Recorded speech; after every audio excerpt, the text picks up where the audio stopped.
Hello friends, आज हम बात करने जा रहे हैं नेहरू जी के विचार। नेहरू जी के विचार अलग अलग टॉपिक्स पे पूछे जाते हैं। मानवतावादी, स्वतंत्रता से, राष्ट्रीयता से, संप्रदायवाद से, अंतर्राष्ट्रीय। तो ये बीपीएससी में एक मेन टॉपिक है। और पहले मैं आपको बता दूं मानवतावादी विचार के बारे में। तो नेहरू आदर्शवाद के प्रति आस्था थी नेहरू जी की। वह जनता की समस्याओं पर ध्यान देते थे तथा वह प्रधानमंत्री बनने के बाद कई ऐसी योजनाएं बनाई उन्होंने जिनसे जनता का हित हो। पीड़ित व शोषित जनता के प्रति सहानुभूति रखते थे। नेहरू जी के चिंतन का मुख्य बिंदु मानवता ही थी। कोई भी व्यक्ति किसी भी जाति संस्कृति पर 100% संबंधित नहीं हो सकता, बल्कि उस समय वहाँ और भी जो संस्कृति चल रही होती है उसका मेलजोल जरूर होता है। लोकतांत्रिक समाजवाद व मानवीय मूल्यों के प्रति उनकी आस्था थी। और व्यक्ति की मुक्ति के लिए विज्ञान एक महत्वपूर्ण साधन है। नेहरू जी विज्ञान को बहुत महत्वपूर्ण समझते थे। हर एरिया में अंतर्राष्ट्रीय व्यापार तक पे उन्हें ये लगता था कि अगर हमें विज्ञान की अच्छी समझ है तो हमारे लिए बेटर है। अगर हमें दूसरों की बात को समझना है, तर्क वितर्क करना है, तभी भी हमें मतलब साइंस की ज़रूरत है। विज्ञान को वह एक बहुत इम्पॉर्टेंट पार्ट समझते थे लाइफ का। और उन्होंने कहा है कि व्यक्ति के मूल के लिए विज्ञान एक महत्वपूर्ण साधन है। नेहरू जी के अनुसार व्यक्ति के मस्तिष्क में इतनी क्षमता होनी चाहिए कि वह सबके विचारों को समझने की शक्ति रखे, चाहे वह उस बात से सहमत हो या ना हो। आध्यात्मिक विकास के लिए सांस्कृतिक गुण होने चाहिए ताकि वह अपना और अन्य को समझ सके। यानी हम ये कह सकते हैं कि नेहरू जी ऐसा मानते थे कि यदि हमें विज्ञान की नॉलेज है तो हम हर मैटर से सुलझ सकते हैं। और अगर हमें अपने सभ्यता की पता, अपने संस्कृति की पता है तो हमें दूसरों का भी पता होना चाहिए ताकि हम आध्यात्मिक विकास कर सकें। अगर कोई इंसान हमें कुछ कह रहा है, कुछ बता रहा है, तो हम तुरंत उस पर रिएक्शन करने के बदले उस बात को समझें, इतनी हमारी मस्तिष्क में क्षमता होनी चाहिए। अब देखते हैं हम नेहरू जी के अन्य विचार। नेहरू जी के वैज्ञानिक विचार। नेहरू जी मानते थे कि यदि स्वतंत्रता पश्चात हमें विकास करना है तो हमें विज्ञान के अनिवार्य बनाना होगा। यानी हमारे एजुकेशन में विज्ञान कंपलसरी होना चाहिए। विज्ञान से ही समाज के आर्थिक, राजनीतिक तथा सामाजिक समस्याओं का समाधान होगा। जो भी हमारी तत्कालीन समस्याएं थीं, जैसे बेरोजगारी, व्यापार, गरीबी, सबका निवारण विज्ञान से ही नेहरू जी मानते थे। विज्ञान पढ़ने से मनुष्य का ज्ञान बढ़ता है तथा तर्कवाद उत्पन्न होता है। इससे मनुष्य की चिंतन की शक्ति बढ़ती है, किसी भी बात पर अत्यधिक सोच विचार कर सकता है, यानी उनके समझ हर मामले में बेहतर होती है। नेहरू जी ऐसा मानते थे कि हमें विज्ञान की नॉलेज तो ज़रूर होनी चाहिए, तभी हम किसी भी मैटर को अच्छे से समझ सकते हैं। नेहरू ने समाज, कृषि, उद्योग, संस्कृति, धर्म सबके विकास के लिए विज्ञान महत्वपूर्ण माना है। और नेहरू जी ने इसरो का गठन भी किया था। परमाणु ऊर्जा विभाग की स्थापना की थी। आईआईटी बनवाए थे। बांध जैसे कि भाखड़ नागढ़ बांध और भारी उद्योग का भी स्थापना करवाया था उन्होंने। इस्पात केंद्र जैसे राउरकेला, भिलाई आदि, इन सब का भी निर्माण उन्होंने करवाया था। तो हम ये कह सकते हैं कि नेहरू जी साइंस को बहुत इंपॉर्टेंट समझते थे। हमारे एजुकेशन में, हमारे डेली लाइफ में भी वो ऐसा समझते थे कि जिस मनुष्य को साइंस की नॉलेज है वो मनुष्य बेहतर ज़िंदगी जी सकता है। अब हम देखते हैं उनका यह है सभ्यता का, यानी संस्कृति के विचार। प्रत्येक राष्ट्र व सभ्यता का विकास तत्कालीन प्रचलित संस्कृति के आधार पर होता है। किसी राष्ट्र के जो भी भौगोलिक परिस्थितियाँ, वातावरण और संस्कृति को प्रभावित करने वाले तत्व हैं, वह संस्कृति को ज़रूर प्रभावित करते हैं। जैसे भारत में अगर हम प्राचीन संस्कृति को देखें तो उस पर भी हिमालय पर्वत, नदी व वनों का प्रभाव पड़ता है। जैसे आज भी भारत में गंगा को माता का दर्जा दिया जाता है। नेहरू जी ने यहाँ पे एग्जाम्पल में बताया है कि गंगा को माता कहते हैं। वो इसीलिए कहते हैं क्योंकि ये जो है ये हमारे मतलब भौगोलिक है, लेकिन ये हमसे इस हिसाब से जुड़े हुए हैं। नेहरू जी का मानना था कि भारत की संस्कृति और देशों की तुलना में अत्यंत विकसित है। और अगर हम भारतीय संस्कृति को अन्य देशों की संस्कृति व लोगों से जोड़ते हैं, भारत और अन्य लोगों में आपस में सामंजस्य स्थापित किया जा सकता है। यह नेहरू जी का विश्वास था। यानी नेहरू जी ऐसा मानते थे कि अगर हम ये सोचें कि हाँ हम हिंदू हैं, हमें मुस्लिम राष्ट्र से मतलब नहीं रखना चाहिए, हम ईसाई हैं, हमें जैनों से मतलब नहीं रखना चाहिए, तो ऐसा नहीं करना चाहिए। हमें अन्य संस्कृति के लोगों से भी संबंध स्थापित करना चाहिए, उनके साथ मतलब कि ऐसा रिश्ता रखना चाहिए प्रेम का, भाव का, सद्भाव का, ताकि हमारा भी विकास हो सके, उनकी संस्कृति का भी विकास हो सके। और वर्ण व्यवस्था जन्म पर नहीं कर्म पर जो स्थापित था यह काफ़ी विकसित था। नेहरू जी ये मानते थे कि भारत में जो वर्ण व्यवस्था थी वो जन्म पर नहीं कर्म पर थी, तो इसीलिए ये काफ़ी विकासशील थी, विकसित थी। नेहरू मानते थे कि ब्रिटिश शासन के कारण भारतीय संस्कृति को बहुत हानि हुई थी। जातीय भेदभाव, छुआछूत, धार्मिक कट्टरता, अंधविश्वास सबको वह कुरीतियाँ मानते थे तथा इसका विरोध भी किया। और महिलाओं के लिए अधिकार के लिए 1956 में हिंदू कोड बिल लाए थे उन्होंने, जिसमें कई बातों में महिलाओं को सशक्तिकरण के लिए उन्होंने अधिकार दिए थे और पुनर्जागरण में भी उन्होंने सहयोग दिया था नेहरू जी ने। अब हम बात करते हैं नेहरू जी के राष्ट्रवाद संबंधी विचार के बारे में। तो नेहरू जी मातृभूमि के प्रति भावुकता से परिपूर्ण संबंध की राष्ट्रीयता की संज्ञा देते थे। यानी नेहरू जी का मानना था कि अगर हम अपने भाव के साथ मातृभूमि को मानते हैं, अपनी मातृभूमि को हम पूजते हैं, तभी हम राष्ट्रीयता, यही राष्ट्रीयता है। और उनके हिसाब से राष्ट्रवाद संतुलित, संयमशील आदर्श का समर्थन करें।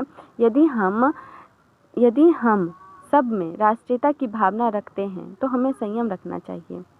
अगर राष्ट्रवाद में सांप्रदायिकता, संकीर्णता आ जाता है तो वह राष्ट्रवाद के लिए अभिशाप हो जाता है। एक अच्छे राष्ट्र में संप्रदाय संकीर्णता नहीं होनी चाहिए। मनुष्य को संप्रदाय या जाति में नहीं बांटा जाता चाहिए। नेहरू जी का ये मानना था कि यदि हम हिंदू मुस्लिम करते रह गए तो हमारा राष्ट्र तो ऐसे ही विकसित नहीं हो पाएगा। तो ये जब तक हम सांप्रदायिकता से नहीं बाहर आएंगे तब तक हम कुछ नहीं कर पाएंगे, आपस में लड़ते ही रह जाएंगे, सारा देश प्रोग्रेस कर जाएगा। इसीलिए हमें सांप्रदायिकता से हटना चाहिए, बाहर निकलना चाहिए, सबको इंसान समझना चाहिए। ये नेहरू जी के विचार थे। आक्रामक राष्ट्रवाद को स्वीकृति देने वाले राष्ट्रवाद का विरोध किया। अगर हम आक्रामक राष्ट्रवाद अपनाते हैं तो युद्ध की स्थिति होगी, देश आपस में लड़ते रहेंगे, आपसी मतभेद उत्पन्न होगा, घृणा तथा जातिवाद भी उत्पन्न होगी। नेहरू ने राष्ट्रवाद को आदर्शवादी रूप को स्वीकार किया है, उग्र व आक्रामक राष्ट्रवाद की अस्वीकार किया। यानी नेहरू जी को इस चीज़ में बिलीव नहीं करते थे कि हाँ हम खुद को बड़ा करने के लिए दूसरे राष्ट्र से लड़ते रहें, जब तक संभव हो शांति से काम करें। नेहरू जी ने संप्रदायवाद को बाह्य आक्रमण से भी ज़्यादा खतरनाक बताया है। नेहरू जी कहते हैं कि हम बाह्य आक्रमण से लड़ सकते हैं, सब एक होकर एकजुटता के साथ किसी भी बाह्य आक्रमण का सामना कर लेंगे, परंतु यदि आपस में ही संप्रदायवाद को लेकर लड़ते रह जाएंगे तो कमज़ोर हो जाएंगे और कोई भी आसानी से हमारे देश पर आक्रमण कर सकता है। यहाँ भी नेहरू जी मानते हैं कि धर्मनिरपेक्षता ने भी विज्ञान का महत्वपूर्ण भूमिका है। विज्ञान और प्रौद्योगिकी की मदद से धर्मनिरपेक्षता की भावना मजबूत होती है व सांप्रदायिक तनाव खत्म होते हैं। यानी नेहरू जी संप्रदाय के लिए भी साइंस को बहुत महत्वपूर्ण मानते थे। नेहरू जी का ये मानना था कि हमें एकजुटता के साथ किसी भी देश से लड़ना चाहिए। यदि हम आपस में ही लड़ते रह गए तो और देश वाले तो हमारे विभाजन कर ही देंगे। और नेहरू ने समाज में धर्मनिरपेक्षता के प्रभाव व विस्तार हेतु कार्य भी किए। संप्रदायवाद राष्ट्र की शक्ति का नाश करता है, ऐसा नेहरू जी का मानना था कि अगर संप्रदायवाद है देश में तो समझ लो उस देश का अंत निश्चित है। धर्मनिरपेक्षता राष्ट्र के नवनिर्माण व आधुनिकीकरण में सहायक होते हैं। जो धर्मनिरपेक्षता होती है ना, तभी एक नए राष्ट्र का निर्माण होता है और तभी आधुनिकीकरण होता है। यानी वो देश तभी प्रोग्रेस कर सकता है यदि वो धर्मनिरपेक्ष है। और नेहरू जी के प्रयास के कारण ही स्वतंत्र भारत का संविधान प्रतिकूल परिस्थितियों के बावजूद भी धर्मनिरपेक्ष के आधार पर बनाया गया। जबकि पाकिस्तान इस्लामिक राज्य घोषित कर दिया गया खुद को और भारत में भी ऐसी परिस्थितियां उत्पन्न हो रही थी, किंतु यह हिंदू राष्ट्र की यह घोषणा हो कि यह हिंदू राष्ट्र है, परंतु ऐसा हुआ नहीं। यानी हम ऐसा कह सकते हैं कि जिस हिसाब से आज़ादी मिलने के बाद भारत पाकिस्तान का विभाजन हुआ, पाकिस्तान एक विभाजित बना देश, तो उसने विभाजन के बाद ही अपने आप को ये घोषणा की कि यह पाकिस्तान एक इस्लामिक देश है। लेकिन भारत में क्या हुआ कि भारत एक धर्मनिरपेक्ष देश है। आज भी हमारे संविधान में यही लिखा है कि हम भारत के लोग धर्मनिरपेक्षता, संप्रभुता, तो वहाँ भी धर्मनिरपेक्षता की ही बात की गई है और किसी जाति को स्पेशली नहीं वहाँ पे बताया गया है। तो ये नेहरू जी के ही प्रयास से हुआ है।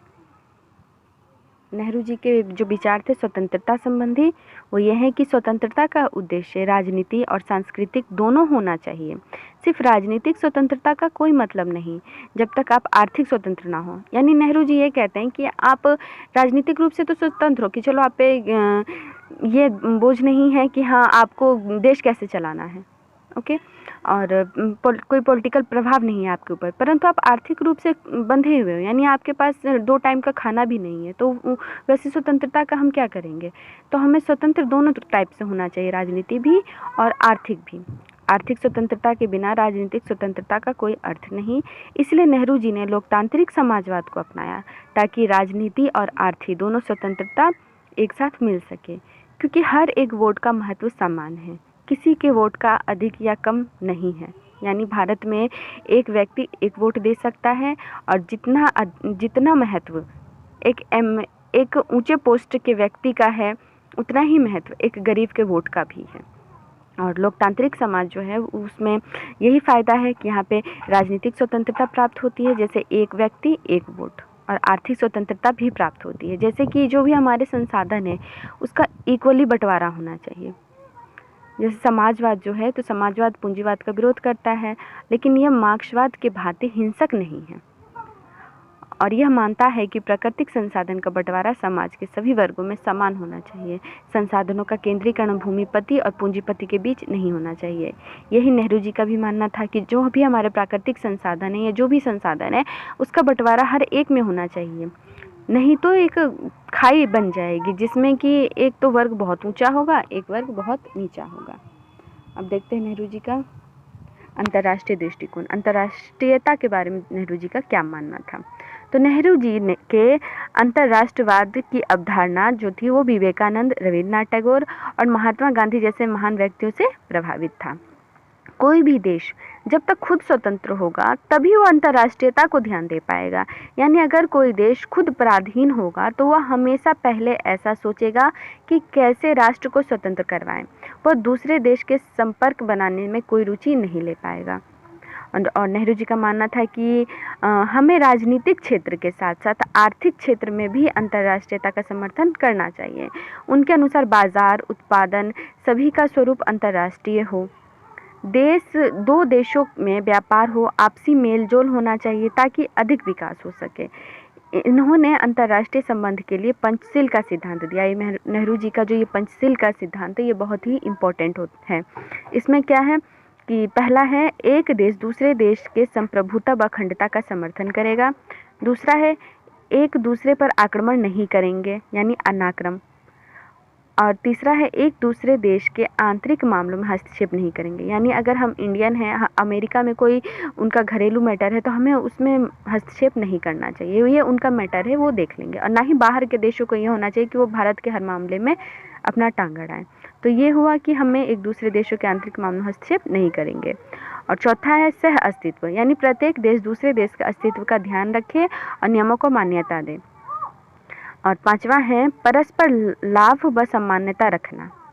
और 1954 में नेहरू जी ने ये पंचशील का सिद्धांत दिया था, जिस टाइम पे कि तिब्बत के संबंध को लेकर ये बात हुई थी, और नेहरू जी ने इस पर हस्ताक्षर किए थे, और भी देश थे जिन्होंने इस पर हस्ताक्षर किए थे। और एक नेहरू जी ने दिया था गुटनिरपेक्षता का सिद्धांत। और आज के लिए इतना ही। अब मैं नेक्स्ट वीडियो में आपको मिलूँगी रविन्द्रनाथ टैगोर के विचार के साथ। Thank you.